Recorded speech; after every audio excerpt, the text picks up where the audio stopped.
Welcome back to the NPH Hour on News Talk Saga 960 AM. I'm your host, Jason Thom, as we start our international portion of the show. Our first stop is France, which is home to a number of our top Canadian players, both men and women, playing in one of the top leagues outside of the NBA. And many of those players are graduates from Canadian post-secondary institutions, including my next guest, Kaza Kajami-Keane, who is one of the most grounded individuals I have ever met in the Canadian basketball community. He chased his basketball dreams to the U.S. as a teenager in high school, which led to his immediate goal, a D1 scholarship. After 2 years at Illinois State, he transferred to Cleveland State, but after 1 year there, he did not feel like he was developing at the rate needed to reach his ultimate long-term goal of playing professional basketball.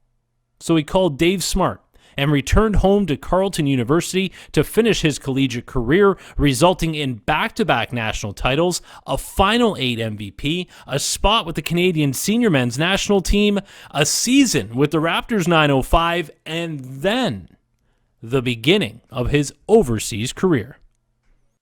Kaza Kajami-Keane, currently in France, finishing up the season. You're in a playoff spot in the Pro A League over there.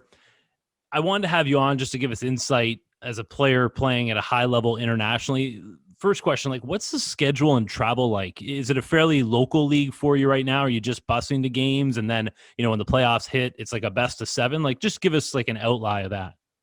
So this year's obviously a little different with restrictions and stuff like that. So usually anything that's under 3 to 4 hours, we would drive. But this year we're driving everywhere. So we had a game in the south of France. Usually we'd fly there, but we had to drive, and it was like 9 hours. Crazy story.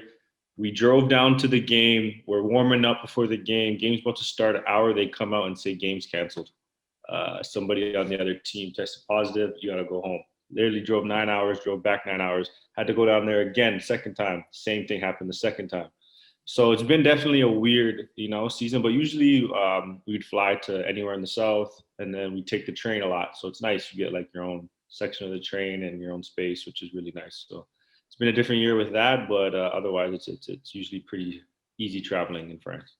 And the basketball leagues kind of mirror soccer as well, right? Where the bottom two teams in the standings go down to say the B level, and then the two top jump up. And I think it's huge for people to understand every game is so important in these leagues because it's directly tied to sponsorship of the team. So, I think that's why we see so many changes. Sometimes they'll bring a guy in just for a couple of games to try to win a few more games at the end of the year. Just explain that and how much different than that is, say, than the G League. In Europe basketball, you have EuroLeague, which is the highest level European league. It's the second best league in the world after the NBA. And I'm pretty sure there's 16 or 18 teams. And those teams are basically the top teams in Europe. You have Barcelona, Real Madrid, Zenit, who Kevin Pangos plays for, Fenerbahce, who Dechampierre plays for. So those are the top of the top, And then you have Euro Cup. So Euro Cup is the second. Euro Cup and Champions League are the second, tied for second highest leagues in all of Europe. Okay, so then you'd have Euro Cup. And if you win Euro Cup or your top two, you can get promoted into EuroLeague, and that's the highest level. So for instance, this year, Monaco, who's in our league, they went to the final, so they just got promoted into EuroLeague next year. And then you have Champions League, who is similar to soccer, and where you have another European tournament. So all these teams play in European leagues, but then they also play in their domestic leagues, so they play in France. And then if you're the bottom two team, you get relegated down to the second division, and you don't want to be one of those teams. It gets tough around here if you're one of those teams. When you went over to start your European career, I just remember you going to Holland, the Netherlands, right? And you end up winning a league championship, their first ever. You're named the MVP. That first stop for you, and I've been in the Netherlands, just so beautiful. Could it have been any better of a first year for you overseas? No, it was ideal. It was perfect, to be honest. Going into the situation, I was a little hesitant. I hadn't heard much about Holland. My agent was just kind of hey, you got to go over. It's not the highest league, but you got to go over into a mid-level league. You have to, show what you could do, perform, help the team win, and then you can move up. And, I was okay, the money isn't the greatest in your first league when you come over, especially coming from, USports, but it's you go and you get that experience. And I went, and it was like great teammates, great city, just such an unbelievable coaching was like great. And then I kind of said like, okay, we can make something special here. Like we have a good team, and they had always been at that point where it was like they just couldn't get over the hump. They'd be like, go to the semifinals, lose, or go to the finals, losing like six. So then I got there, and they seen, okay, we have a team that could do this, and we just put it all together at the right time, and finally won the whole thing. Then I jumped to Germany, which is like the BBL is, probably fifth best league in the world. And so it's like, this was definitely a higher jump. You're playing against the Alba Berlins, the Bayern Munich's, EuroLeague teams and stuff like that. And it's crazy you talk about like salary. So going from my first team, I took a salary increase, but I actually took a pay cut because I had a team in Holland that wanted to offer me to be the highest paid player in the league. And I said, okay, yeah, I'd be in Holland. It's a mid-level league. And I know but I kind of want to take a risk, And I remember at that time I was talking to my family and I said, you should bet on yourself. Go to the higher league. You might make less money this year, but the year after you can maybe double, triple, In Germany, you have guys that are maybe less athletic, but they're very, very, very skilled. Like the big men are very detailed. Like they'll set a good screen. You can hit them in the pocket. They know where to pass the ball. They know how to seal.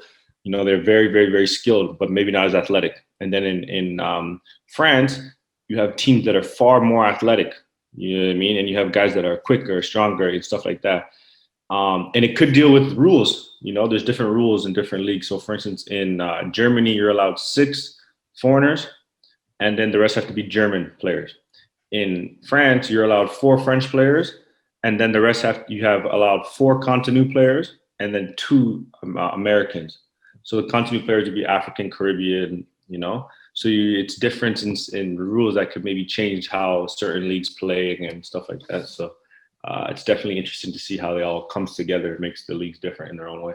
Explain the life experience you get and maybe what you see with some guys coming in and they don't quite understand how to take advantage of that opportunity. I mean, I hear stories of guys ordering Uber Eats McDonald's while they're playing in the south of France, while there is an amazing restaurant down the road that serves the best duck you could ever have in your entire life. Yeah. So for me, for instance, I had been to Europe a few times. I've been once with a couple times with the national team. When I was a junior men's national team player, we played in Prague in the World Cup. Carleton, we went to Italy one time for a trip, and we had a few games. So I had been a few times, but I hadn't really ever completely experienced it where I was embedded in it, like waking up, one of the stuff like that. So then finally getting here and being completely thrown into the atmosphere, it was something that was, at first it was a little shocking because I had, for instance, with you just language barriers, like you're going to a restaurant, you're trying to eat. If it's like a very authentic restaurant, they're not going to, in Holland, a lot of them didn't really, in certain places, they didn't speak English. So you got to translate, Google Translate and stuff like that. But my parents did a great job of allowing us to understand that we're so small in this vast universe, you know what I mean? So it's if you completely throw yourself into that situation and see what happens. So for instance, one thing I did was I tried every tea shop in the city I lived in. So I'd go and I'd buy a tea and I'd try a different tea, at least 2-3 times a week. And I'd pick my favorite one and I started writing them out okay, this is my favorite one. And then I also became friends with a few people and I would ask them show me the top, what is the best restaurant here? What's the best this? And it makes you value it so much more. So that was one thing I suggest to anybody that gets to Europe, is to throw yourself into that scenery and be embedded in and learn a lot about the experience. And one person I'd say that's overseas that does a great job of that is Dylan Ennis. I hear you. He's in the city with the people. He's learning the languages. He's bringing his family around. I think that's so cool when you see that being done, because a lot of guys, they just go, they sit in their apartment all day. They order Uber Eats and then they go to the gym. It's no, this is a part of your life. There's something that's going to help you, become the person you want to be. And I think that's the big thing when you get overseas, is really throwing yourself into the the community and the culture. Can you just talk to me about going from your season overseas, picking up, heading down to the Caribbean in the middle of a pandemic to play 2 games? That really at the time, I mean, Canada basketball is facing a fine for not being at a previous one in November.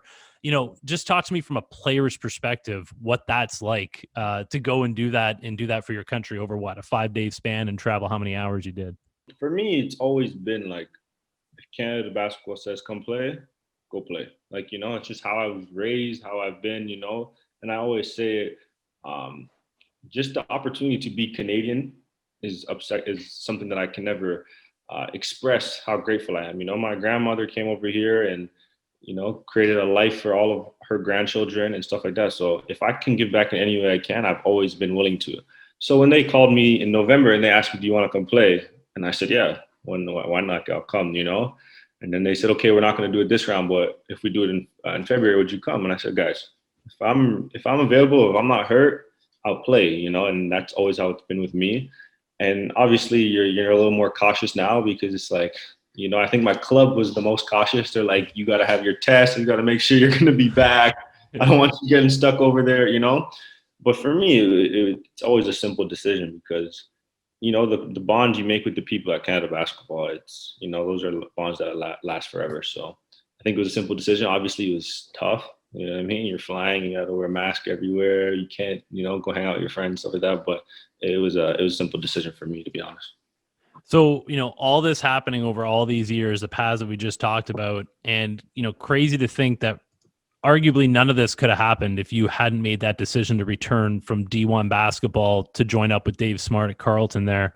And I'm just going to be honest with you. Lots of players are going to be facing that exact same decision this year. There's a huge log jam at 2021 transfer portal, guys getting their senior years back. But if there's something that you could say to somebody who's kind of sitting there D1 or bust, but then meanwhile they have a great offer back here in Canada, what would you say?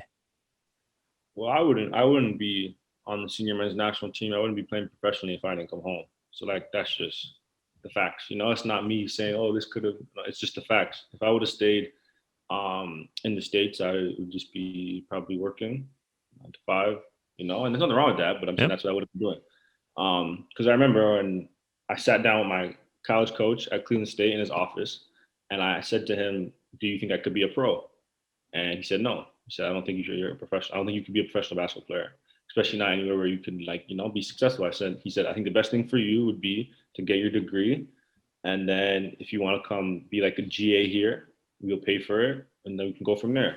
And then I called Dave Smart and I said, "Do you think I can be a pro?" And he said, "Right now, you're not a pro. But I think if you have 2 years of developing under us and you put in the amount of work that you need to, you could be a pro. Why not?" And then I said, "Okay, it's a done deal." And then I went to play for Carleton. So it was just like, that just shows you, you know what I mean? Just how the contrast was with the two answers. And then, when it comes to kids that make this decision right now, I would say two things. I would say always keep your options open. If you have an opportunity to go to a McGill University or a University of Ottawa, I'm not, what I mean? I'm a Carleton player, but at the end of the day, University of Ottawa is a great academic school. It's a good program.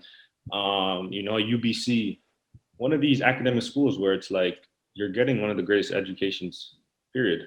You know what I mean? Or you're gonna go to this extremely low Division 1, you know what I mean? That you're not gonna get the same education, you're not gonna get the same development, you're not gonna get the things that are gonna progress you to be where you need to be successfully.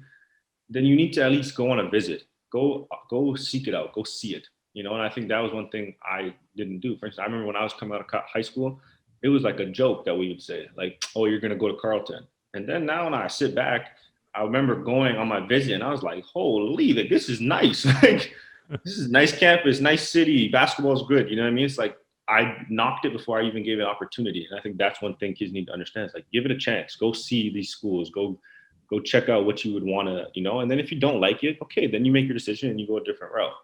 But that was the first thing I'd say. And the second thing I would say is, unless you're going to a Power 5, unless you're going to the SEC, the ACC, the Big 10, Pac-12, one of those type of conferences, if you're going to a mid-major and it's not a Gonzaga, which is not a mid-major, or one of these very, very good mid-majors, I'm telling you firsthand, you're going to get a better basketball experience and learn more at any big-time USports program. And it's just the reality. You know what I mean? Like, my senior year, we tore through Division 1s. Like, it was just ridiculous. Like, you know what I mean? We beat Division 1 by 70 points. And I would look across and there'd be a Canadian on the other team. And I'd be like, you just packed up from your house to go go thousands of miles to live in the States to lose to us by 70. You know what I mean? Why don't give this an opportunity? What is this thing that everybody has where it's like Division 1, Division 1, Division 1, Division 1? No, find what's the best thing for you. Doesn't matter if it's Division I, USports, D2, D3. It doesn't matter. Whatever's best for you and can help you be successful, that's what you need to go through. And it's not even just basketball. As a person, the person that Dave Smart allowed me to become after I got there is 100,000 times better person than I was before I got there. And that's because I chose the USports program. And I think that's what kids need to understand. Like, the information that I have is not supposed to just stay with me. It's supposed to be given to other people, because I wouldn't be where I am if people didn't give it to me. So if anybody has questions or even any ideas about what's the differences, kids reach out to me like, why did you choose USports? Just message me and I will always respond. So that's just what I wanted to leave with. And I appreciate your comments, and I thank you. But like I said before, I'm representation of the people that helped me. He's a special individual, so reach out. Kaza, thank you so much for the time, man. We'll catch up again soon. I hope you enjoyed that interview as much as I did conducting it.